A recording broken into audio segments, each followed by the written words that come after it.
నమస్కారం ఘంటారావానికి స్వాగతం. ముందుగా ప్రధాన అంశాలు. అమరావతిలో నిర్మాణ పనులను పరిశీలించిన మంత్రి నారాయణ. 3 ఏళ్లలో రాజధానిని పూర్తి చేస్తామని పునరుద్ఘాటన.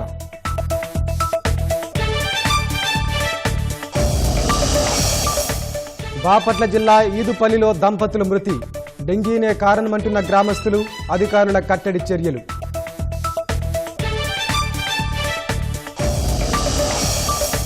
వివేక హత్య కేసు దర్యాప్తు పూర్తయిందన్న సిబిఐ. సుప్రీంకోర్టు ఆదేశిస్తే తదుపరి విచారణ చేపడతామని వెల్లడి.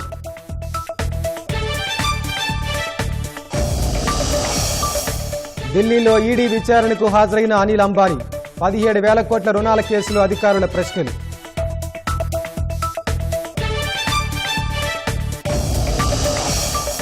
ఎన్డీఏ పార్లమెంటరీ పార్టీ కీలక సమావేశం. ఆపరేషన్ సింధూర్, మహదేవ్ విజయవంతంపై ప్రధానికి సత్కారం.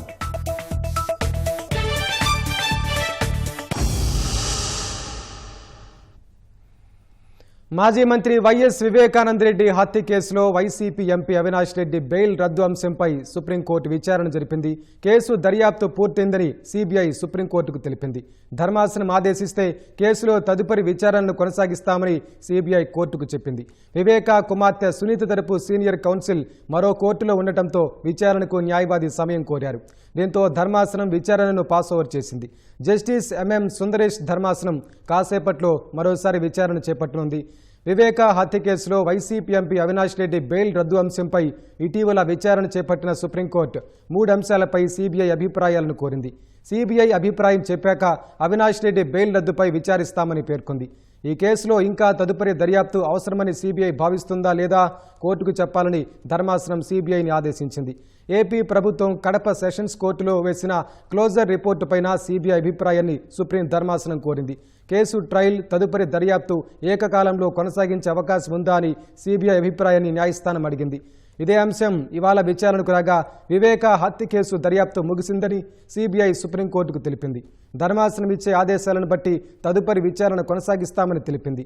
ఈ కేసులో నిందితులుగా ఉన్న అవినాష్ రెడ్డి సహా పలువురి బెయిల్ రద్దు కోరుతూ సుప్రీంకోర్టులో వివేక కుమార్తె సునీత, సిబిఐ పిటిషన్ దాఖలు చేశారు. అవినాష్ రెడ్డితో పాటు పలువురు నిందితులకు గతంలో తెలంగాణ హైకోర్టు బెయిల్ ఇచ్చింది. తెలంగాణ హైకోర్టు తీర్పును సుప్రీంకోర్టులో సిబిఐ, సునీత సవాల్ చేశారు.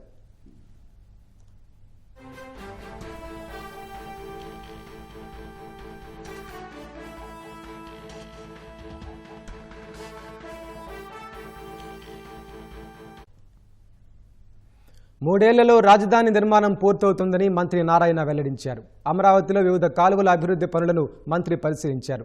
అమరావతిలో పనులు జరగట్లేదని అసత్య ప్రచారం చేసే వారంతా ఇక్కడికొచ్చి చూడాలన్నారు. ఎవరెన్ని కుట్రలు పన్నినా, ఎంత అసత్యాలు ప్రచారం చేసినా 3 ఏళ్లలో తొలిదశ అమరావతి నిర్మాణం పూర్తి చేసి తీరుతామని స్పష్టం చేశారు. సింగపూర్లోని అత్యున్నత నిర్మాణ ప్రమాణాలు ఇక్కడ అమలు చేస్తామని వెల్లడించారు. రివర్ ఫ్రంట్ సుందరీకరణపై ప్రధానంగా దృష్టి సారించినట్లు మంత్రి తెలిపారు. కొండవీటి వాగు, పాలవాగు, గ్రావిటీ కెనాల్ అభివృద్ధి పనులు వేగంగా సాగుతున్నాయని తెలిపారు.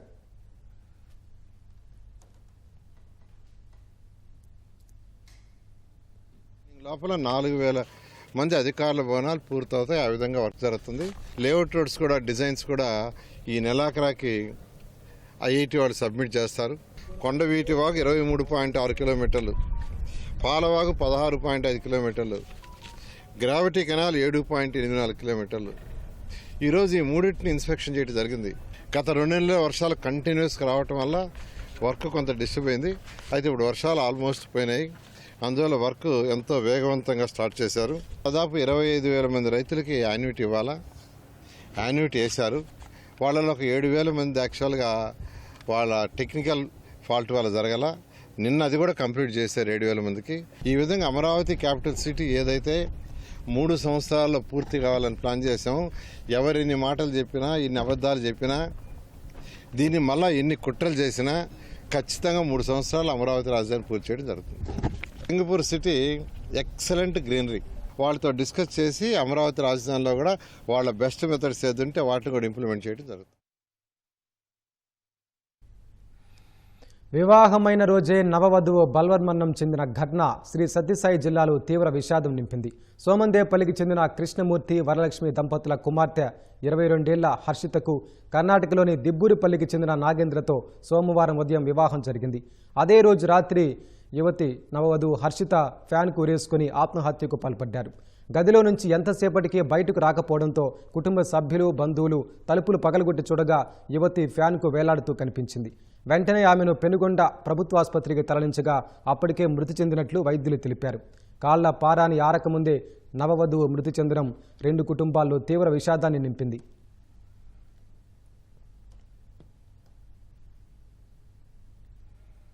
త్వరలోనే సాధారణ తెలుపు రంగుతో పాటు ప్రకాశవంతమైన ఎరుపు పసుపు రంగులతో రిఫ్లెక్టివ్ టేపులతో కూడిన అంబులెన్స్ రైలుని దూసుకుపోనున్నాయి. వైకాపా సర్కార్ వేసిన నీలం రంగును తొలగించి అత్యాధునిక సాంకేతిక పరికరాలు అమర్చిన సరికొత్త అంబులెన్స్లను వీలైనంత త్వరలో కూటమి ప్రభుత్వం అందుబాటులోకి తీసుకురానుంది. కృష్ణా జిల్లా బాపులపాడు మండలం మల్లవల్లి పారిశ్రామిక వాడలోని కుశలవ కోచ్లో ఈ పనులు వేగంగా జరుగుతున్నాయి. సంజీవని పేరుతో తీసుకొస్తున్న 104 వాహనంపై ప్రధాని మోదీ, సీఎం చంద్రబాబు, ఉప ముఖ్యమంత్రి పవన్ కళ్యాణ్, వైద్యారోగ్య శాఖ మంత్రి సత్యకుమార్ ఫోటోలను ముద్రిస్తున్నారు.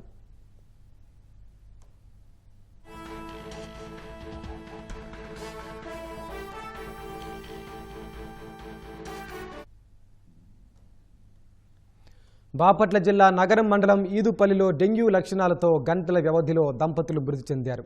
తుమ్మల సుబ్బారావు, మహాలక్ష్మి దంపతులు వారం రోజులుగా వైరల్ జ్వరంతో బాధపడుతున్నారు. సుబ్బారావుకు జ్వరం తీవ్రత పెరగడంతో నగరంలోని ప్రభుత్వ ఆసుపత్రికి తీసుకెళ్లారు. పరిస్థితి విషమంగా ఉండటంతో వైద్యులు గుంటూరు జిల్లా ప్రభుత్వ వైద్యశాలకు రిఫర్ చేశారు. గుంటూరు జిల్లా ఆసుపత్రికి తీసుకెళ్తున్న క్రమంలో మధ్యలోనే సుబ్బారావు మృతి చెందాడు. సోమవారం స్వగ్రామం ఈదుపల్లిలో అంత్యక్రియలు నిర్వహించిన కొద్దిసేపటికే జ్వరంతో బాధపడుతున్న భార్య మహాలక్ష్మి సొమ్మసిల్లి పడిపోయింది.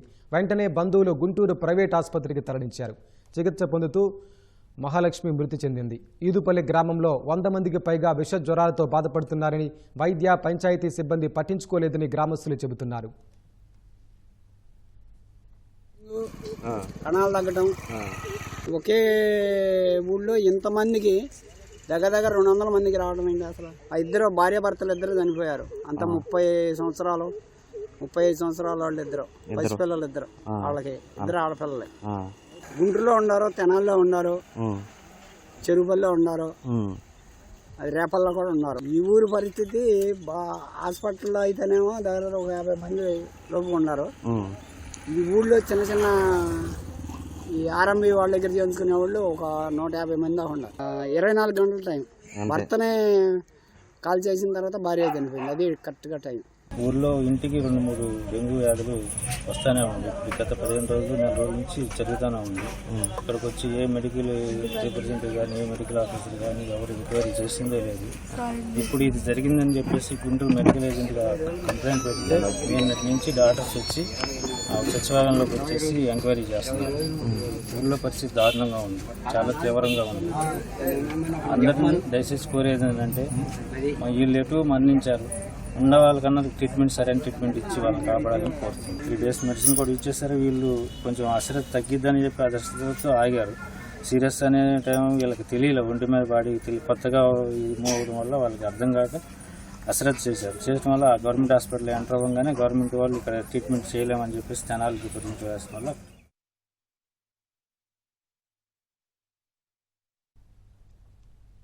రేపల్లె నియోజకవర్గం నగరం మండలంలో డెంగ్యూ వ్యాప్తిపై మంత్రి అనగాని సత్యప్రసాద్ ఆందోళన వ్యక్తం చేశారు. అధికారులంతా అప్రమత్తంగా ఉండి డెంగ్యూ వ్యాధి కట్టడికి చర్యలు తీసుకోవాలని ఆదేశించారు. డెంగ్యూ లక్షణాలతో జ్వరం ఉన్న వారందరికీ పరీక్షలు జరిపి వెనువెంటనే చికిత్స అందించాలన్నారు. గ్రామాల్లో దోమలు వృద్ధి చెందే ప్రాంతాలను గుర్తించి వాటిని శుభ్రంగా మార్చాలన్నారు. ప్రజలందరూ అప్రమత్తంగా ఉండి తమ ఇళ్లల్లో, చుట్టూ పరిసరాల్లో నీటి నిల్వ ఉండకుండా చర్యలు తీసుకోవాలని సూచించారు. వేస్ట్ కంటైనర్స్, ప్లాస్టిక్ డబ్బాలు, గాజు సీసాల్లో నీరు నిల్వ ఉండకుండా చూసుకోవాలన్నారు.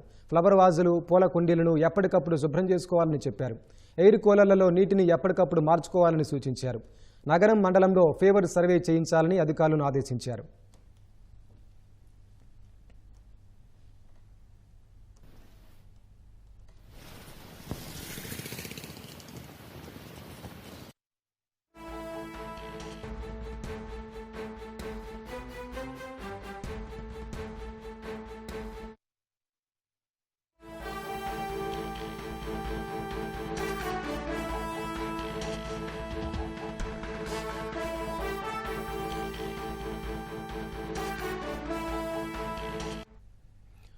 తాజా అంశాన్ని చూస్తున్నాం. గుంటూరు జిల్లా పెదకాకాని ఎంపీపీ శ్రీనివాసరావు అరెస్ట్ అయ్యారు. దీనికి సంబంధించి మరింత సమాచారం మా ప్రతినిధి చంద్రశేఖర్ అడిగి తెలుసుకుందాం. చంద్రశేఖర్, చెప్పండి, ఎంపీపీ శ్రీనివాసరావు అరెస్టుకు కారణాలు ఏంటి, దానికి సంబంధించిన పూర్తి వివరాలేంటి? గుంటూరు జిల్లా పెదకాకాని ఎంపీపీ శ్రీనివాసరావును కాకాని పోలీసులు కొద్దిసేపు క్రితం అరెస్ట్ చేశారు. వైసీపీ ప్రభుత్వం అధికారంలో ఉన్న సమయంలో వైఎస్ఆర్ జలకళ పేరిట రైతులకు బోర్లు తవ్వించేటువంటి ఒక పథకాన్ని అమలు చేస్తే దాన్ని పెద్దగా ఎక్కడ కూడా అమలు చేయకుండానే వైసీపీ నేతలు కేవలం తమ అవినీతి కోసం మాత్రమే దాన్ని అనువుగా మార్చుకున్నటువంటి పరిస్థితి పెదకాకాని మండలంలో కూడా ఇదే జరిగింది. అక్కడ రైతులకు బోర్లు వేయిస్తామని చెప్పేసి ఒక కాంట్రాక్టర్ తో ఒప్పందం కుదుర్చుకొని ఎక్కడ కూడా బోర్లు వేయించకుండానే ఆ కాంట్రాక్టర్ కు గవర్నమెంట్ ప్రభుత్వం నుంచి డబ్బులు చెల్లించారు. ఆ వచ్చినటువంటి డబ్బులన్నింటినీ కూడా శ్రీనివాసరావు కాజేశారు.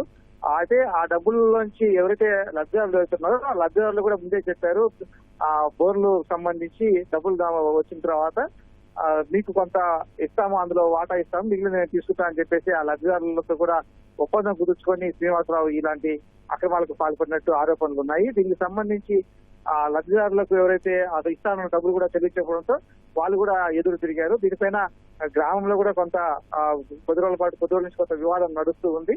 ఈ విషయం పైన స్థానికులు కొందరు పోలీసులకు ఫిర్యాదు చేశారు. అప్పట్లో ప్రభుత్వ పథకానికి సంబంధించి ఈ బోర్లు వేసేందుకు ప్రభుత్వం నుంచి నిధులు వచ్చినప్పటికీ ఆ నిధుల్ని బోర్లు వేయకుండానే ఆ నిధులు కాజేశారు. దాదాపు 50 లక్షల రూపాయల వరకు కూడా అవినీతికి పాల్పడ్డారు శ్రీనివాసరావు అని చెప్పేసి పోలీసులకు ఫిర్యాదు అందింది. దీనిపైన కేసు నమోదు చేసినటువంటి పెదకాకాని పోలీసులు కొద్దిసేపటి క్రితం శ్రీనివాసరావుని అరెస్ట్ చేశారు. దీనికి సంబంధించి తదుపరి విచారణ జరిపి దీంట్లో ఎవరెవరి పాత్ర ఎంత మేరకు ఉందనే అంశం పైన కూడా పోలీసులు దర్యాప్తు చేయనున్నారు. ధన్యవాదాలు చంద్రశేఖర్.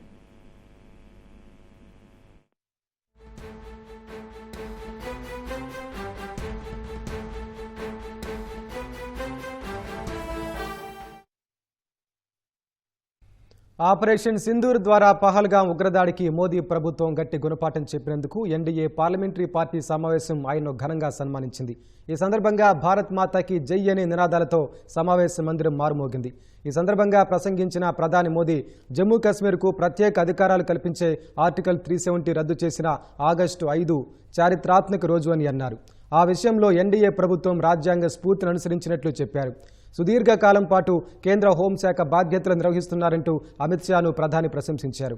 ఆపరేషన్ సింధూర్పై చర్చ జరగాలని కోరి ప్రతిపక్షాలు తప్పు చేశాయని అన్నారు. ఆపరేషన్ సింధూర్, ఆపరేషన్ మహాదేవ్ సందర్భంగా సైనిక దళాల అసమాన ధైర్య సాహసాలను ప్రధాని మోదీ నాయకత్వాన్ని కీర్తిస్తూ ఎన్డీఏ పార్లమెంటరీ పార్టీ ఓ తీర్మానం ఆమోదించింది. రుణం ఎగవేతకు సంబంధించిన మనీ లాండరింగ్ కేసులో రిలయన్స్ గ్రూప్ అధినేత అనిల్ అంబానీ ఎన్ఫోర్స్మెంట్ డైరెక్టరేట్ ముందు హాజరయ్యారు. ఉదయం 11 గంటలకు ఢిల్లీలోని ఈడీ కార్యాలయానికి అనిల్ అంబానీ చేరుకోగా ఆయన వాంగ్మూలం నమోదు చేసినట్లు తెలుస్తోంది. గత నెల 24న రిలయన్స్ గ్రూప్కు చెందిన 25 మంది ఎగ్జిక్యూటివ్లు, 50 మంది కంపెనీలకు చెందిన 35 ప్రాంతాలు సోదాలు నిర్వహించిన తర్వాత ఈడీ అధికారులు అనిల్ అంబానీకి సమన్లు జారీ చేశారు. రిలయన్స్ ఇన్ఫ్రా సహా అనిల్కు చెందిన కంపెనీలు 17,000 కోట్ల రుణాన్ని దారి మళ్లించడంతో పాటు ఆర్థిక అవకతవకలకు పాల్పడినట్లు ఆరోపణలున్నాయి. 2017-19 మధ్యకాలంలో అనిల్ గ్రూప్ ఆఫ్ కంపెనీలకు ఎస్ బ్యాంక్ ఇచ్చిన 3,000 కోట్ల రుణాన్ని దారి మళ్లించినట్లు అభియోగాలు నమోదయ్యాయి. రుణం మంజూరు కాగానే ఎస్ బ్యాంక్ ప్రమోటర్ల కంపెనీల్లోకి డబ్బు వెళ్లినట్లు ఈడీ అధికారులు అనుమానిస్తున్నారు. లంచం తీసుకుని రుణం మంజూరు చేశారనే కోణంలో దర్యాప్తు చేస్తున్నారు.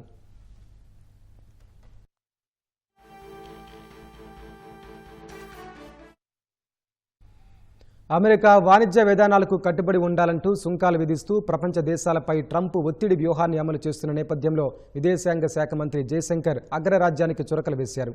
ప్రస్తుతం మనం సంక్లిష్ట అనిశ్చిత పరిస్థితిలో జీవిస్తున్నట్లు కేంద్ర మంత్రి చెప్పారు. కొంతమందిపై ఒకరు ఆధిపత్యం వహించడం సరికాదన్నారు. పారదర్శక సమప్రాతినిధ్య ప్రపంచీకరణ వ్యవస్థ అవసరమన్నారు. కొంతమంది ఆధిపత్యం వహించే ధోరణి కాకుండా అందరూ ప్రాతినిధ్యం వహించేలా ఉండాలనేది సమిష్టి లక్ష్యమన్నారు. భవిష్యత్తును రూపొందించడంలో నమ్మకంగా ఉండాలంటే మనపై మనకు భరోసా ఉండాలన్నారు.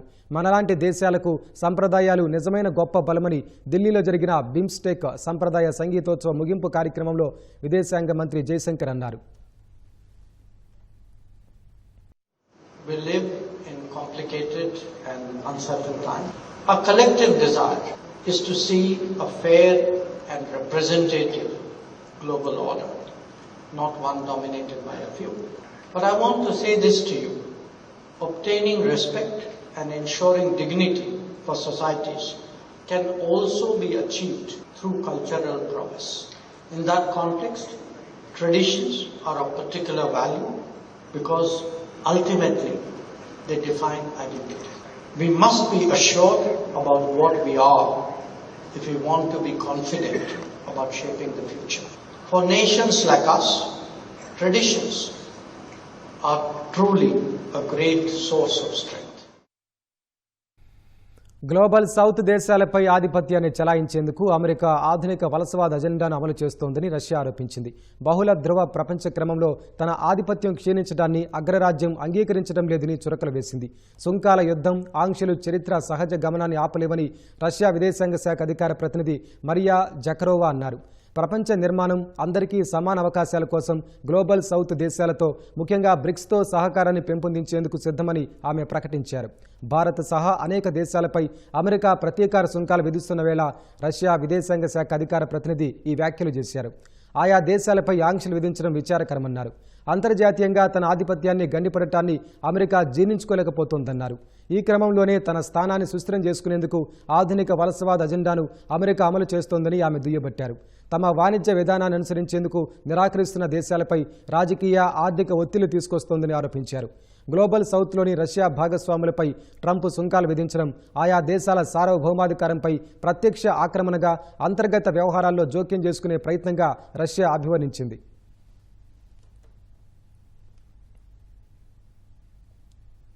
రాజధాని అమరావతిలో రివర్ ఫ్రంట్ ప్రాంత అభివృద్ధిలో భాగంగా 250 ఎకరాల్లో కల్చర్ డిస్ట్రిక్ట్ ఏర్పాటు చేయాలని ప్రభుత్వం భావిస్తోంది. సింగపూర్కు చెందిన సుర్బానా జురాంగ్ రూపొందించిన రాజధాని అమరావతి మాస్టర్ ప్లాన్లో కృష్ణానదీ తీరంలో కల్చర్ డిస్ట్రిక్ట్ను ప్రతిపాదించారు. దానికి మరింత విస్తృత రూపం ఇస్తూ రూపొందించిన ప్రణాళికలను అమరావతి అభివృద్ధి సంస్థ అధికారులు ముఖ్యమంత్రికి వివరించారు. కల్చర్ డిస్ట్రిక్ట్ ప్రతిపాదనకు సీఎం ఆమోదముద్ర వేసినట్లు సమాచారం. రాష్ట్ర చరిత్ర, సంస్కృతి, కళలకు అద్దం పట్టేలా కల్చర్ డిస్ట్రిక్ట్ను తీర్చిదిద్దాలన్నది ఆలోచన. పూర్తిస్థాయి ప్రణాళికలను త్వరలోనే సిద్ధం చేయనున్నారు. ఇందులో భాగంగా river ghat, culture promenade, lawn terrace, high street, river market, సాంస్కృతిక కేంద్రం, కమ్యూనిటీ ప్లాజా, యాంఫీ థియేటర్, సాంస్కృతిక కార్యక్రమాల నిర్వహణకు వేదిక, multipurpose playground, kids play area, ribbon walk, selfie corners, viewing డెక్లు ఇందులో ఏర్పాటు చేస్తారు.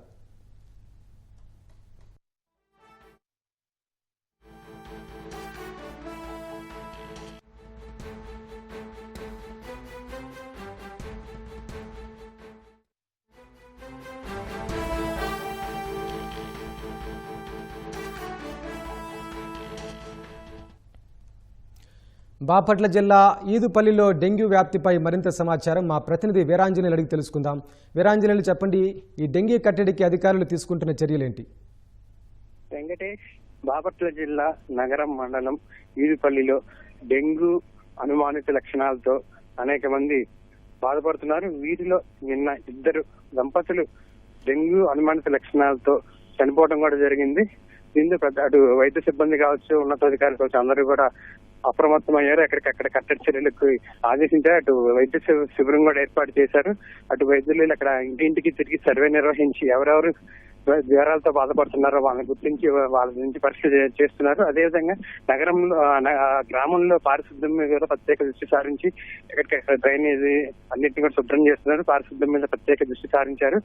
అయితే నిన్న చనిపోయిన 2 దంపతులు కూడా చిన్న వయసు వాళ్ళు కావడంతో, అదేవిధంగా ఇంకా అనేక మంది ఈ డెంగ్యూ అనుమానిత లక్షణాలతో బాధపడుతున్న నేపథ్యంలో మంత్రి అనగానే సత్యప్రసాద్ ఈ డెంగ్యూ కలకలం మీద అయితే ఇప్పటికే ఆదేశాలు జారీ చేశారు. అదేవిధంగా ఆరా తీశారు. అసలు ఏంటి ఆ గ్రామం, ఈదుపల్లి గ్రామంలో ఎంతమంది జ్వరాలతో బాధపడుతున్నారు, వారు ఎక్కడెక్కడ వైద్యం పొందుతున్నారు, అందుకు కారణాలు ఏంటి అనేది కూడా అధికారులని వివరాలు కనుక్కొని దానికి అనుగుణంగా చర్యలు తీసుకోవాలని చెప్పి కూడా స్పష్టమైన ఆదేశాలు ఇచ్చారు. ఇప్పటికే ఆ దిశగా కూడా అధికారులు కూడా అన్ని విధాలు అప్రమత్తమయ్యి వైద్య శిబిరం ఏర్పాటు చేశారు. అదేవిధంగా వాళ్ళందరికీ కూడా మెరుగైన వైద్యం అందించే విధంగా కూడా చర్యలు చేపట్టారు. అయితే గత వారం రోజులుగా ఇక్కడ డెంగ్యూ అనుమానిత అంటే చాలా మంది వైరల్ జ్వరాలతో బాధపడుతున్న పరిస్థితి అయితే ఉంది. వీరంతా కూడా స్థానిక ఆర్ఎంపీ వైద్యులు, అదేవిధంగా ప్రైవేట్ ఆసుపత్రి, అదేవిధంగా ప్రభుత్వ పాఠశాలలో వైద్యం చికిత్స పొందుతూ ఉన్నారు. అయితే 10 రోజులుగా బాగా జ్వరం ఎక్కువగా రావడంతో అందరూ కూడా వైరల్ జ్వరాలు అనుకుని ఆ దిశగా స్థానిక ప్రభుత్వ ఆసుపత్రి లేదా ప్రైవేట్ ఆసుపత్రిలో వైద్యం పొందుతున్న తరుణంలో నిన్న ఇరువురు చనిపోవటం అనేది ఒక్కసారిగా అక్కడ గ్రామస్తులు అయితే కొంత ఆందోళన అయితే కనిపిస్తూ ఉంది. ఏదేమైనప్పటికీ ప్రభుత్వం తరఫున అయితే అప్రమత్తమైన అధికారులు ఇక్కడ కట్టడి చర్యలు అయితే తీసుకుంటూ ఉన్నారు. అయితే ఈ చనిపోయిన ఇద్దరు కూడా ఒక అతను వచ్చేసి 40 సంవత్సరాలు, వాళ్ళ ఆవిడ భార్య 32 సంవత్సరాలు. చిన్న వయసులోనే వీళ్ళు డెంగ్యూ అనుమానిత బాధితులు చనిపోవడంతో వాళ్ళంతా కూడా అటు అధికారులు కావచ్చు, స్థానికులు అందరూ కూడా అప్రమత్తమయ్యారు.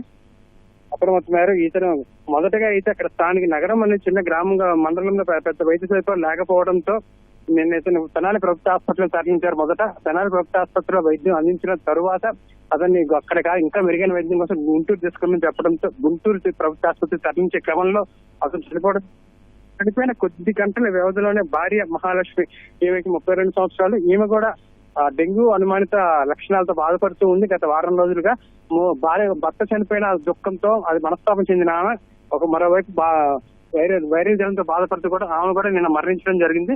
దీంతో గ్రామస్తులు, బంధువులు అయితే పెద్ద ఎత్తున ఆవేదన వ్యక్తం చేస్తున్నారు. అయితే ఇరువురికి ఇద్దరు చిన్న పిల్లలు ఉన్నారు. వీరిద్దరు కూడా ఆడపిల్లలు కావడం, వీళ్ళిద్దరు 7-8 సంవత్సరాలు కావడంతో బంధువులు కావచ్చు, స్థానికులు కావచ్చు, ఒక విధమైన ఆ గ్రామంలో విషాదం అయితే నెలకొని ఉంది. ఇప్పటికైతే అటు ఉన్నతాధికారులు పూర్తిగా అప్రమత్తమయ్యారు. మంత్రి అనగాని సత్యప్రసాద్ సూచనల ఆదేశాల మేరకు వైద్యాధికారులు, జిల్లా సిబ్బంది, అదేవిధంగా వైద్యాధికారులు, స్థానికంగా ఉన్నటువంటి పారిశుద్ధ్య కార్మికులు అంతా కూడా అప్రమత్తమయ్యి ఆ గ్రామంలో ఉన్నటువంటి పరిస్థితుల మీద ఆరా తీస్తున్నారు. అదేవిధంగా గ్రామంలో ఉన్న డ్రైనేజ్ వ్యవస్థని, అదేవిధంగా పరిసర ప్రాంతాలన్నీ కూడా ఇప్పటికే శుభ్రం చేశారు.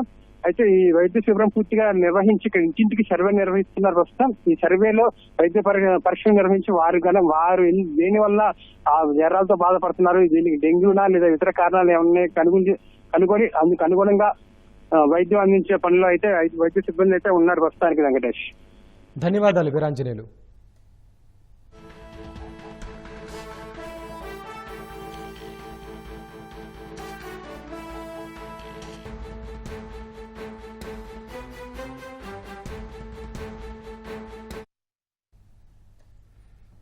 రాష్ట్రంలోని ఎరువుల నిల్వలు వినియోగంపై అన్ని జిల్లాల కలెక్టర్లతో వ్యవసాయ శాఖ మంత్రి అచ్చెన్నాయుడు వీడియో కాన్ఫరెన్స్ నిర్వహించారు. రైతులకు ఎటువంటి ఆటంకాలు లేకుండా ప్రైవేట్ కంపెనీలు, సహకార సంస్థల్లో ఎరువులు సరఫరా అయ్యేలా ప్రణాళికలు సిద్ధం చేయాలన్నారు. ఖరీఫ్ సీజన్కు 16,76,000 మెట్రిక్ టన్నుల ఎరువులు కేటాయింపులు జరిగాలని తెలిపారు. కోఆపరేటివ్ సొసైటీ, రైతు సేవా కేంద్రాలు, మార్కెట్ గోదాములు, హోల్సేల్ కంపెనీ గోదాముల ద్వారా రైతులకు అందజేస్తున్నామని మంత్రి వెల్లడించారు. రైతులకు ఎరువుల కొరత అంటూ వైసీపీ నేతలు అసత్య ప్రచారాలు చేస్తున్నారని మండిపడ్డారు. రాష్ట్రంలో ఎరువుల కొరత ఎక్కడా లేదని, సీజన్కు సరిపడా నిరంతరం ఎరువుల సరఫరా కొనసాగుతోందన్నారు.